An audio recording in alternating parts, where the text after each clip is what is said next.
Hey Dreamers, it's Floyd Tucker here with another installment of This Week in SaaS and Cloud, Volume 3.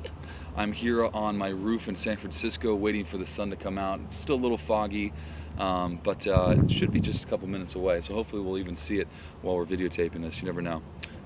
Anyways, some pretty exciting information going on right now, especially from Salesforce, the top dog in CRM. Their shares jumped 13% on second quarter results, which is pretty exciting because it came ahead of Wall Street's forecasts, putting the price target at $120 from $115. So there's an analyst out there, Curtis Schauger from Karas & Co., who said that the company has one of, if not the most powerful growth trajectories in the technology industry. So pretty exciting stuff. And I think overall, with the economy kind of offering us mixed signals lately, we're seeing a lot of tech companies that are actually reporting a rebounding in corporate tech spending. With companies like Salesforce leading the charge, that can mean only good things.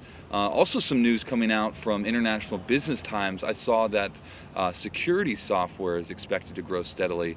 There's a new report from Gartner saying that the global software security industry will surpass $16.5 billion in 2010, which would be an 11% increase from 2009. So, the fact is there's an ever-present threat from malware and spam. You don't have to look too far. Just look at what Zeus 2 is doing in the UK. I think it's affected over 100,000 people. The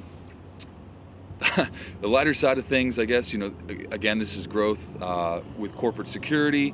That means that there's going to be more money being put into SaaS and open source, and then outsourcing opportunities out there for everyone. So, I think it'll start to kind of continually overtake this traditional package, and more people will move towards SaaS, especially once we have the security kind of figured out.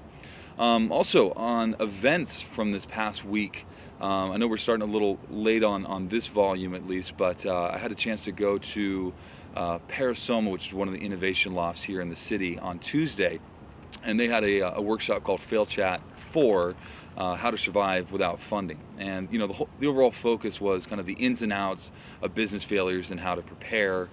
So how does a small startup survive tough competition, company growth, and then unpredictable markets with virtually zero capital.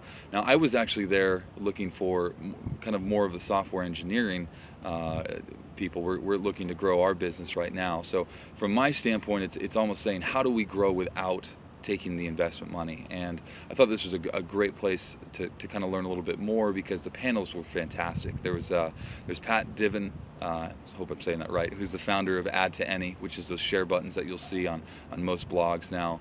Gregarious Narain, who's the founder of Little Grams and the VP of products over at Clout.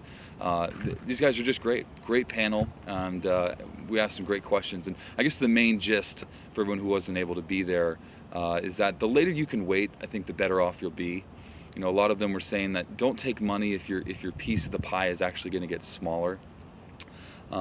Gregarious actually brought up a great point too, is that I think so many people get kind of held up in their dream of what they want their business to be, and his quote was, perfection is your worst pursuit, because sometimes you want to perfect everything about it, and a lot of times that can be your downfall. So they did actually bring up a couple reasons why investors could be a validation of sorts. One would be distribution, right? Some of these investors might have ways to distribute either your product or your service in ways that you haven't even thought of, and they're connected. They have a great network, and then also testimonials and being an evangelist for your company. So I thought those are great things.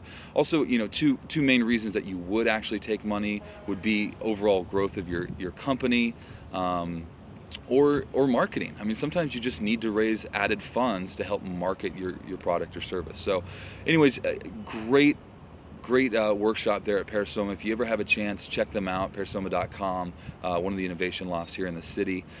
We got a lot more information coming up next week, but I'm going to keep this one short, being it's Friday. Happy Aloha Friday, everybody, and I will see you guys next time. Take care.